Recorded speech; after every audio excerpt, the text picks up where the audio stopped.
साथियों, हम बात करने जा रहे हैं माननीय सुप्रीम कोर्ट के बहुत ही महत्वपूर्ण निर्णय के बारे में।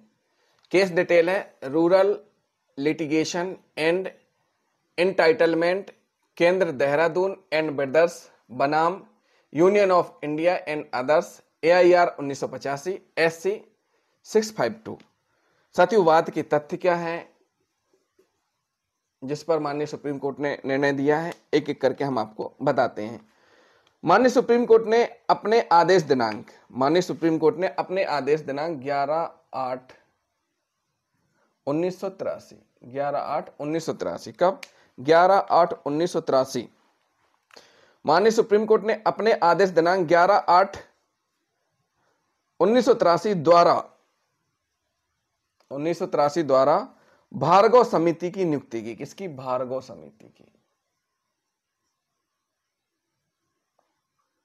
भार्गव समिति की क्या की गई? नियुक्ति।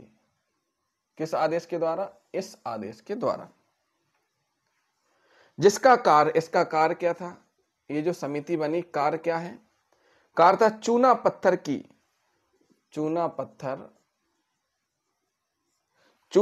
की उन खानों के संबंध में रिपोर्ट देना। चूना पत्थर की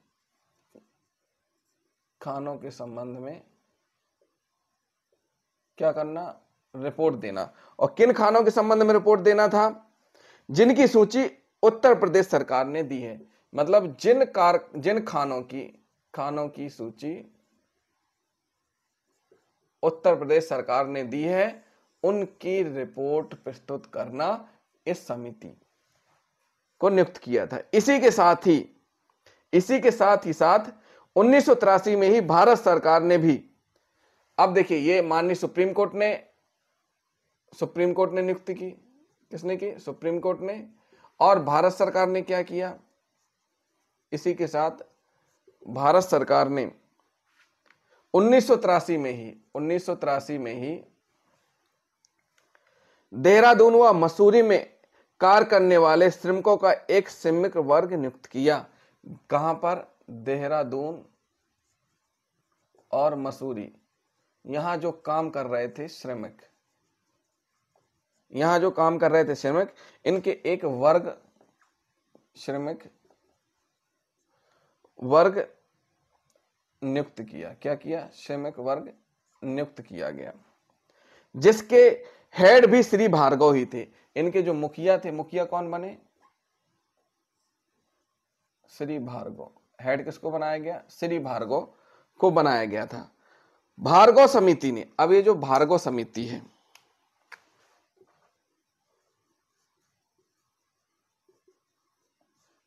भार्गव समिति ने अधिक से अधिक खानों का क्या किया? निरीक्षण किया। खानों का निरीक्षण किया और निरीक्षण करके अपनी रिपोर्ट प्रस्तुत की तथा उसे 3 श्रेणियों में विभाजित किया। जो रिपोर्ट तैयार की गई वो कितनी श्रेणियों में थी? A, B, C, 3 श्रेणियों में तैयार की गई थी। श्रेणी A की खानों को चालू रखने, श्रेणी A जो है ये खानों को चालू रखने तथा श्रेणी A की खानों को चालू रखने तथा श्रेणी C की खानों को तुरंत बंद करने।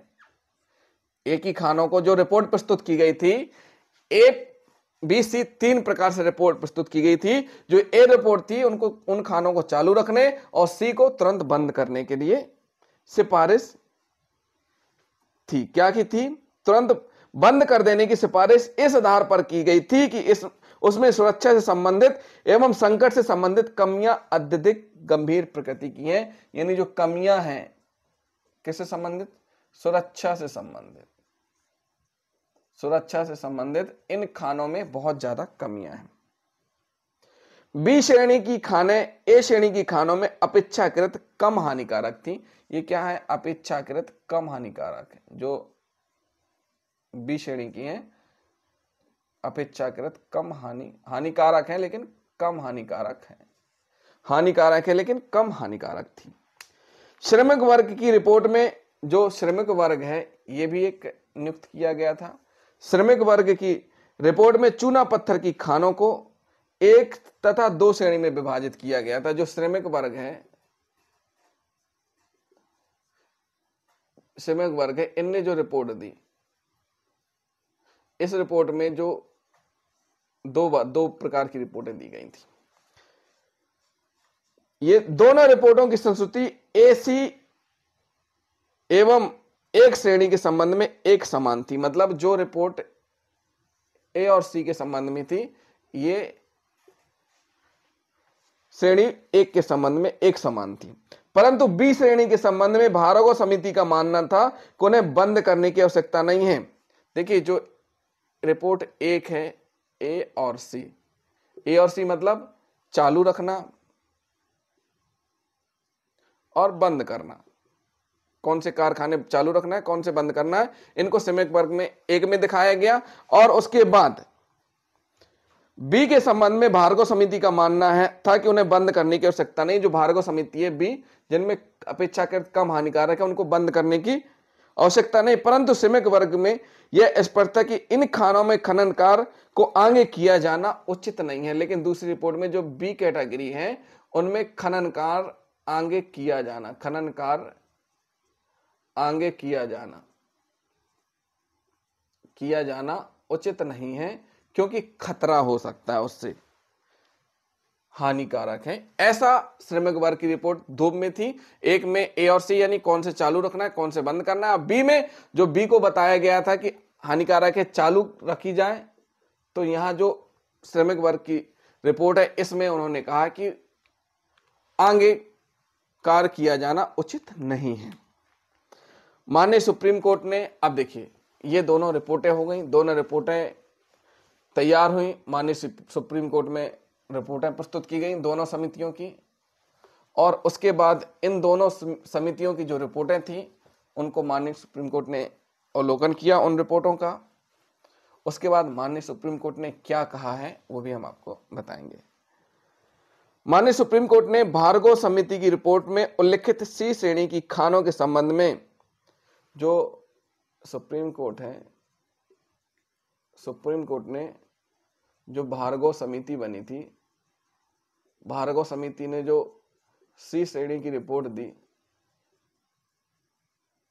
जिनमें बंद किया जाना था, सी श्रेणी की खानों के संबंध में अवधारित किया कि ये खाने इस रिपोर्ट के आधार पर पारित किए गए आदेश द्वारा बंद की जा चुकी है, इसलिए इन्हें चालू रखने का आदेश नहीं दिया जाना चाहिए। यानी जो बंद है तो बंद है, जो खाने बंद हैं अब चालू का आदेश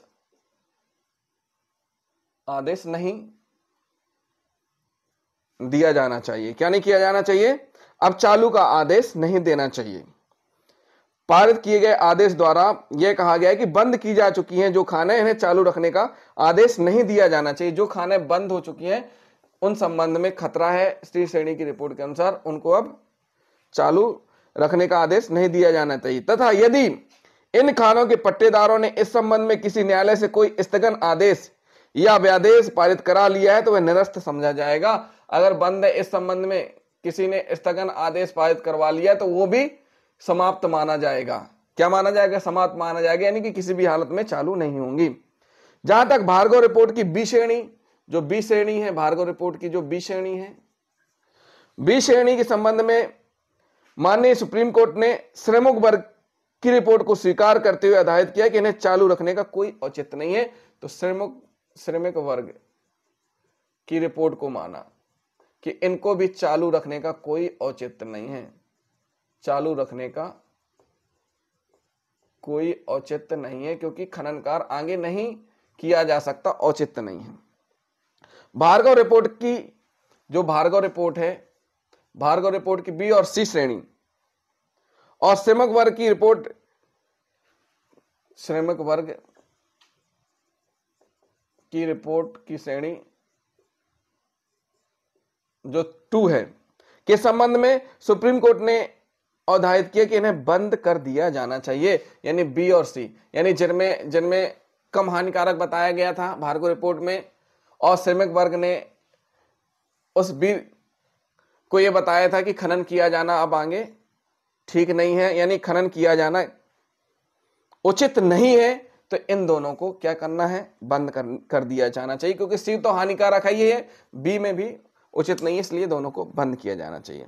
माननीय सुप्रीम कोर्ट ने अपनी उपरोक्त अवधारणाओं को आधारित करने का कारण स्पष्ट करते हुए, मतलब जो अवधारणा ये दी, कहा उसको स्पष्ट करते हुए कहा कि जहां तक भार्गव जो भार्गव रिपोर्ट है, भार्गव रिपोर्ट ने ए श्रेणी की जो रिपोर्ट दी है, भार्गव समिति ने जो ए श्रेणी तथा श्रमिक वर्ग की जो श्रमिक वर्ग है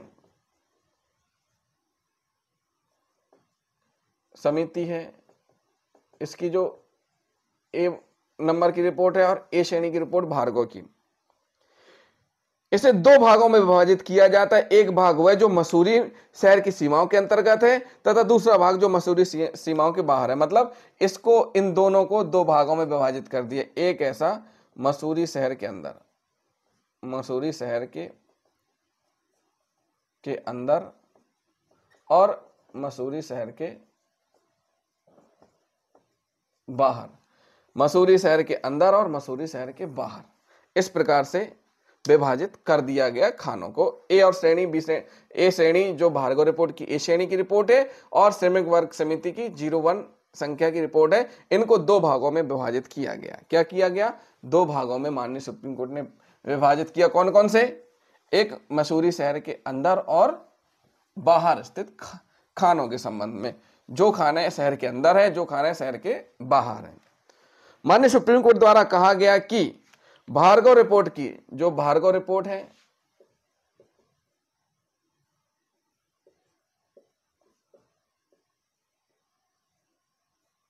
और श्रमिक वर्ग, जो भार्गव रिपोर्ट ए और श्रमिक की 01, मसूरी शहर की सीमा के बाहर आने वाली खानों को खान अधिनियम, जो ये दोनों है, मसूरी शहर के बाहर आने वाली खानों, जो मसूरी शहर के बाहर आने वाली खाने हैं, उनके संबंध में खान अधिनियम, कौन सा? खान अधिनियम 1952, खान अधिनियम 1952 एवं धातु युक्त खान विनिमय 1961 एवं अन्य संगत विधियों के प्रावधान को ध्यान में रखते हुए चालू रखा जाना चाहिए। जो शहर के बाहर हैं उनमें ये दोनों प्रावधान व अन्य विधि उनको ध्यान में रख करके चालू रखा जाएगा। क्या किया जाएगा? चालू रखा जाएगा। उसके बाद भार्गव रिपोर्ट की जो बी श्रेणी है, भार्गव रिपोर्ट की बी श्रेणी है और श्रमिक वर्ग रिपोर्ट की जो सेकंड श्रेणी है की रिपोर्ट है कि अंतर्गत आने वाली खानों के संबंध में सुप्रीम कोर्ट ने कहा कि इसके चालू रहने तक अथवा बंद करने के मामले में कोई आदेश पारित न करते हुए कोई आदेश पारित नहीं किया। चालू रखने बंद करने के संबंध में कोई आदेश पारित न करते हुए श्री डॉक्टर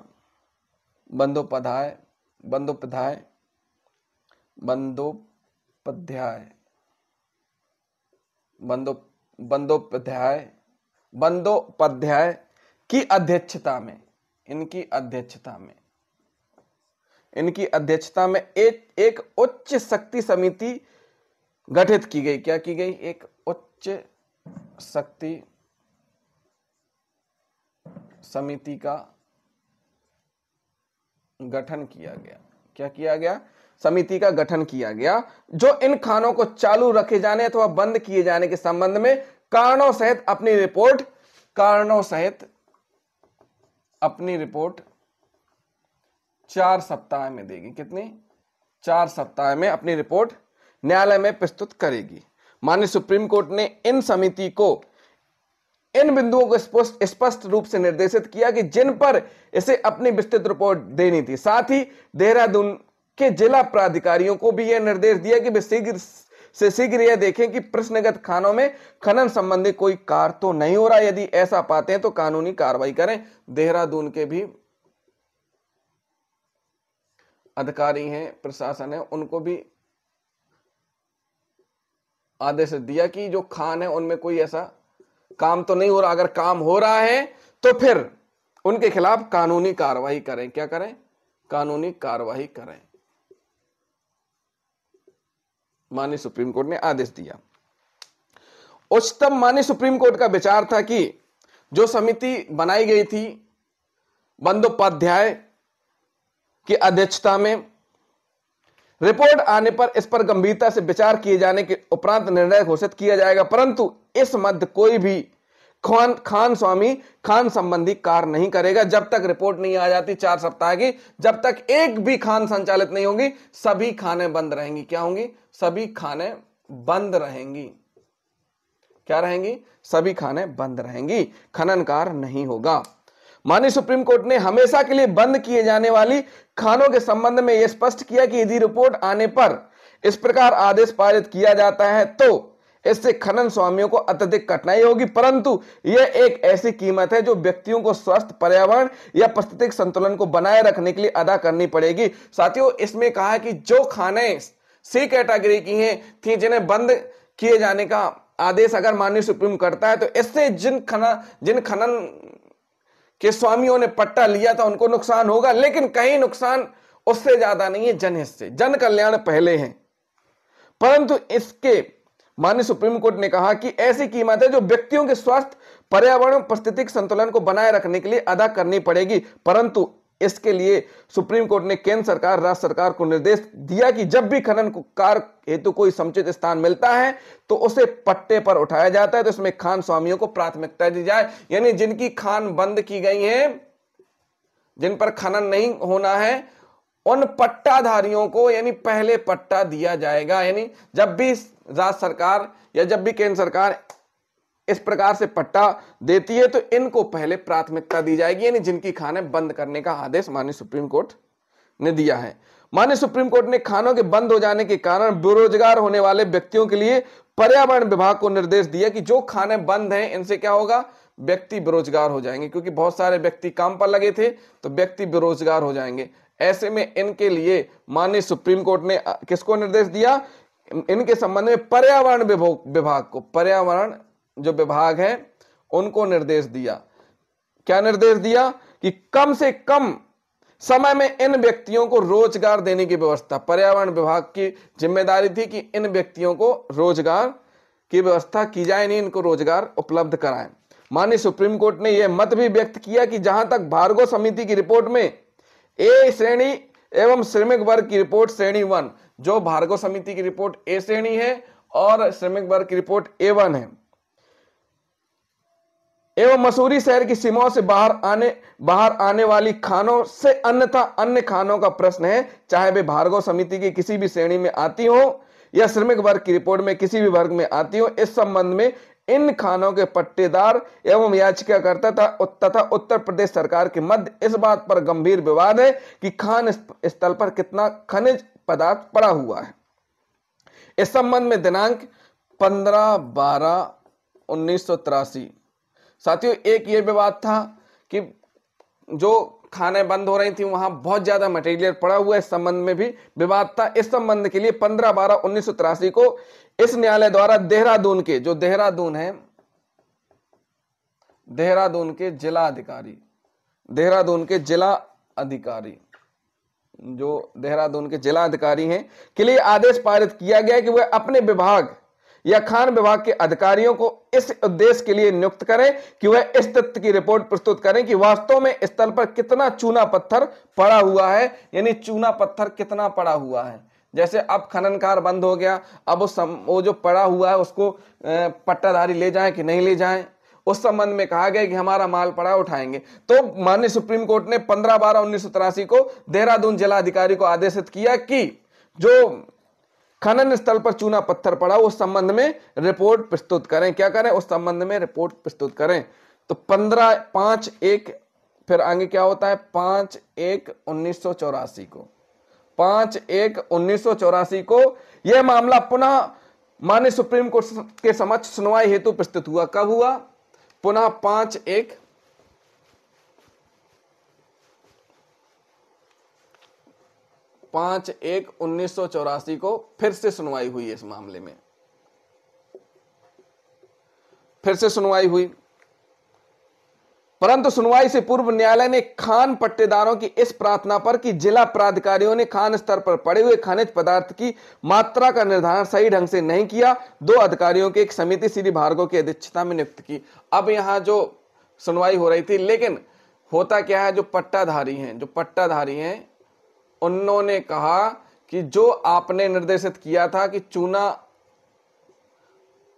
पड़ा हुआ है, उस संबंध में सही रिपोर्ट प्रस्तुत नहीं की, उस संबंध में सही रिपोर्ट प्रस्तुत नहीं की गई है।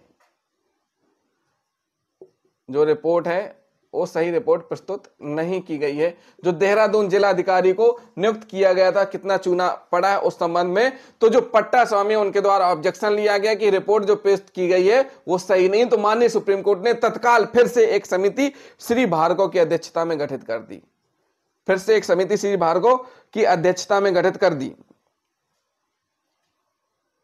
2 अधिकारियों के, इसमें 2 अधिकारी थे। कितने थे? 2 अधिकारी थे। 2 अधिकारी की एक कमेटी गठित कर दी भार्गव की अध्यक्षता में, और खानों के स्थान पर पड़े खनिज पदार्थ की मात्रा का सही आकलन करने के लिए निर्देशित किया गया, जिनके बंद कराने के निर्देश दिए गए थे। ऐसा करने से पूर्व समिति खान स्वामियों को सुनवाई का समुचित अवसर प्रदान करेगी। जो खान स्वामी उनको समुचित अवसर प्रदान करेगी।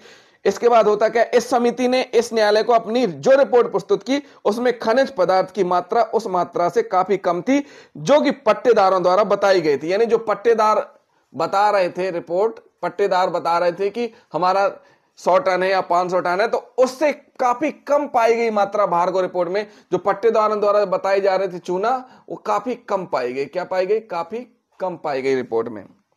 जिसके संबंध में दावा किया गया था, जो ज्यादा दावा किया गया था वो कम पाया गया। इससे यह स्पष्ट हो जाता है कि निर्देश के बावजूद भी इन खानों में चुपचाप खनन कार्य किया जाता रहा है। जिससे यह स्पष्ट हो जाता है कि आदेश होने के बावजूद भी जिन खानों को बंद करने के लिए आदेश दिया गया था, फिर भी उन खानों में चुपचाप चोरी से काम किया जा रहा है। फिर भी माननीय सुप्रीम कोर्ट ने खानों के पट्टेदारों को निर्देश दिया कि वे इस निर्णय के दिनांक से 4 सप्ताह के भीतर खान स्थल से खनिज पदार्थ हटा लें। यानी 4 सप्ताह का टाइम है आपके पास। 4 सप्ताह के अंदर अंदर जो भी खान है, आपकी खान में जितना भी चूना पड़ा हुआ है, मटेरियल पड़ा हुआ, उसको हटा लें।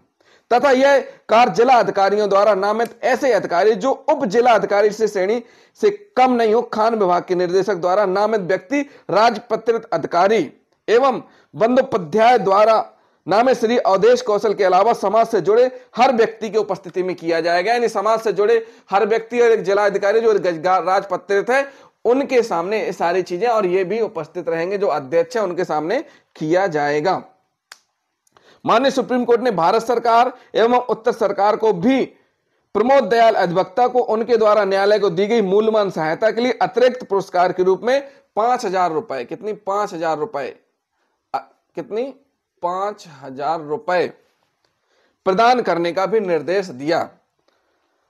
साथियों, इस प्रकार से इस याचिका का निपटारा हुआ। इस याचिका के संबंध में क्या सिद्धांत निकलकर सामने आए हैं, एक एक करके उनको भी हम आपको बता देते हैं। पहला सिद्धांत नंबर 1, प्रतिपादित सिद्धांत जो है, सिद्धांत जो प्रतिपादित हुआ, सिद्धांत नंबर 1, शहरों की सीमाओं के अंतर्गत स्थित खान से किए जा रहे खनन कार्य को बंद कर दिया। जो शहरों से लगी सीमा थी, शहरों से लगी सीमा में जो खान थी, यानी खनन कार्य चल रहा था, वो बंद कर दी गई। मतलब शहरों की सीमाओं के अंतर्गत स्थित खान से किए जा रहे खनन कार्य को बंद कर दिया जाना चाहिए, क्योंकि यह पारिस्थितिक संतुलन एवं पर्यावरण के लिए हानिकारक है। किसके? पर्यावरण के लिए हानिकारक है। पर्यावरण के लिए हानिकारक है। यदि खनन कार्य शहरी सीमा के बाहर किया जा रहा है, यदि खनन कार्य शहरी सीमा के बाहर किया जा रहा है, जब शहरी सीमा के बाहर किया जा रहा है, अगर खनन कार्य शहरी सीमा के बाहर किया जा रहा है तो खान अधिनियम 1952, जो खान अधिनियम है 1952 के प्रावधानों के अंतर्गत कुछ प्रतिबंधों सहित खनन कार्य को जारी रखे जाने का आदेश दिया जा सकता है। यदि कोई अधिवक्ता अपनी अमूल राय अथवा सहायता न्यायालय को प्रदान करता है तो उसे इसका पारितोषिक दिया जाना चाहिए। इस प्रकार ये प्रतिपादित सिद्धांत निकलकर सामने आए। हमने आपको लीडिंग केस की डिटेल और वाद के तथ्य बताए और साथ ही साथ माननीय सुप्रीम कोर्ट ने क्या कहा वो भी बताया। जिन साथियों ने अभी तक हमारे चैनल को सब्सक्राइब नहीं किया है, हमारे चैनल को जरूर सब्सक्राइब कर लें और वीडियो को लाइक और शेयर एंड कमेंट करना ना भूलें। थैंक यू साथियों।